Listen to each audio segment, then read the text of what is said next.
Good evening.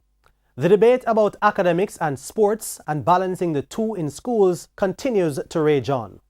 Views were allowed to contend at the second TVJ Sports Town Hall meeting at the Jamaica University College Auditorium on Thursday, with some good arguments being made. But the substantive point that I didn't hear from ISA through Vice President and STETS Principal Keith Wellington, who was one of the panelists, is the dismissal of an academic standard for student athletes.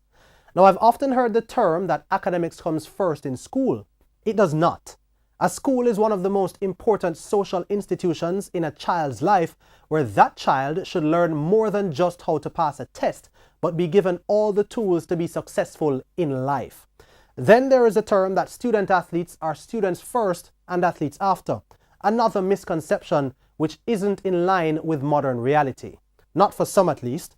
Student athletes are both students and athletes at the same time, and for some, it's the athletic aspect of the equation which they'll use to make a life for themselves and their families. ISA's 45% pass mark in 4 subjects may seem like a very easy standard to attain, but consider this scenario. A talented footballer who is from a poverty-stricken home, who can't afford the requisite tools to be successful academically, trains until the late hours of the evening and has to go home and play the role of a father figure to his younger siblings while his single parent is away trying to earn for the family.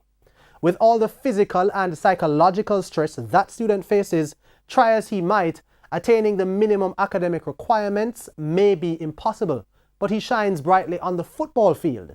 Should that student be denied the right to do one of the things which brings him joy and could possibly take he and his family out of poverty?